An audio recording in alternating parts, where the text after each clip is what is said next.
gashi kun tashi da wannan rashi ya kuka ji. To sai dai mu yi masa addu'a Allah subhanahu wata'ala ya gafarta masa, Allah ya ji kansa da rahama, Allah ya sa ya huta.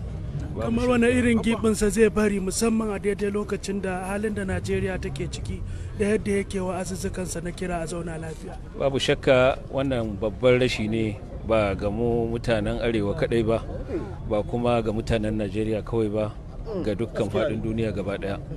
Mun yi shi matuƙa da gaske, malamin da ya ba da lokacinsa da rayuwarsa gaba ɗaya wajen karantar da al'umma.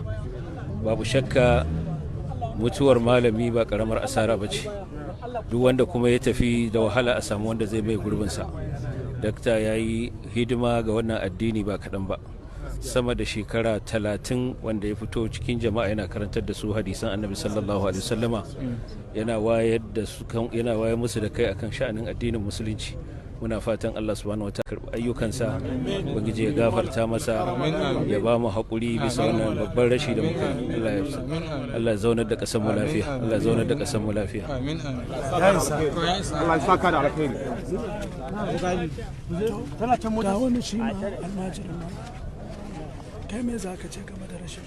A wannan bil haƙiƙa wannan babban rashi ne da muka yi a wannan ƙasa mai tarin albarka, sai dai kawai mai fatan Allah. Akwai Dr. Ahmad Muhammad Ibrahim, shi ma lecturer ne a Bayero University, yana karatun hadisi. Na ganin gidan NTA wani lokaci suna sa karatun hadisi. Shi ma malami na ne tun sama da shekara 10 da suka wuce, har zuwa yanzu muna tare. Yana ɗaya daga cikin mutanen da ko yanzu zai iya aikawa a duk inda nake ce zo kai kaza, tafi kaza, je ka kai kaza, yi kaza, ya umarce ni ko ya hana ni. Sauransu.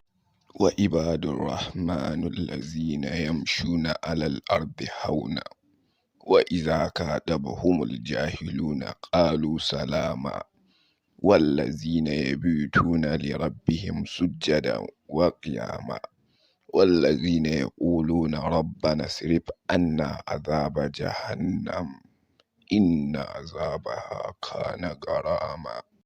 Wa ibadur rahmanil lazina yamshuna alal ardi hauna wa idza kadabahumul jahiluna qalu salama wallazina yabituna li rabbihim sujjadan wa qiyama wallazina yaquluna rabbana sirif anna azaba jahannam inna azabaha kana garama.